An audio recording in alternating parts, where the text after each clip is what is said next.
राज्यातील भटके विमुक्त जाती समाजातील 1,41,315 नागरिकांकडे अद्यापही आधार कार्ड, मतदान ओळखपत्र, जात प्रमाणपत्र यांसारखी मूलभूत सरकारी कागदपत्रे नाहीत, असे धक्कादायक वास्तव भटके विमुक्त विकास परिषदेने 2024 मध्ये केलेल्या सर्वेक्षणातून समोर आले आहे। याच पार्श्वभूमीवर राज्य सरकारने यंदा प्रथमच 31 ऑगस्ट हा दिवस भटके विमुक्त दिन म्हणून शासकीय पातळीवर साजरा केला। ठाणे जिल्ह्यातील अंबरनाथ येथे महात्मा गांधी विद्यालयात हा सोहळा मोठ्या उत्साहात पार पडला।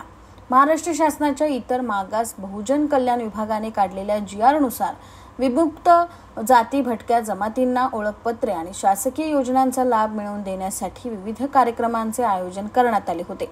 अंबरनाथमध्ये झालेल्या सोहळ्यात देखील भटके विमुक्त समाजातील पोतराज, गोंधळी, नागपंथी, डवरी गोसावी, नंदीवाले, सापवाले, डोंबारी, बंजारा जमातीचे पुरुष व महिला पारंपरिक वेशभूषेत सजून मिरवणुकीत सहभागी झाले।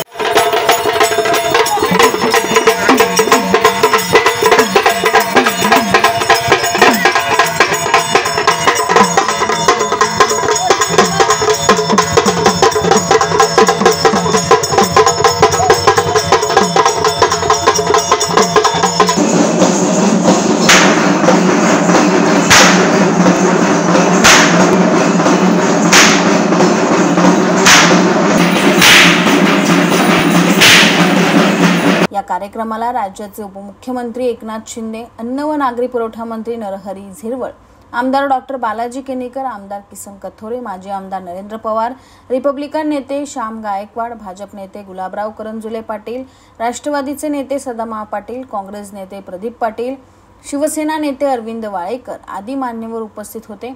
तसेच अंबरनाथ टाइम्सचे संपादक कमलाकर सूर्यवंशी, भटके विमुक्त नेते धनंजय उंबासे, शासकीय अधिकारी उमाकांत गायकवाड, सहाय्यक पोलीस आयुक्त शैलेश काळे, तहसीलदार अमित पुरी, मंत्रालयातील अवर सचिव अजित तायडे, मनोहर बदपट्टे आणि माजी उपसचिव कैलास भंडारकर, तसेच कल्याण जिल्हा सरचिटणीस अभिजित करंजुले पाटील, अंबरनाथ भाजपचे शहराध्यक्ष विश्वजित करंजुले पाटील हे देखील या कार्यक्रमाला उपस्थित होते।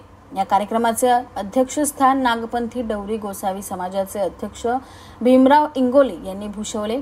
या निमित्ताने राज्य शासनाने स्पष्ट केले की भटके विमुक्त समाजाला शासकीय योजना व मूलभूत सुविधा मिळवून देणे आणि त्यांना मुख्य प्रवाहात आणणे हा या कार्यक्रमाचा मुख्य उद्देश होता।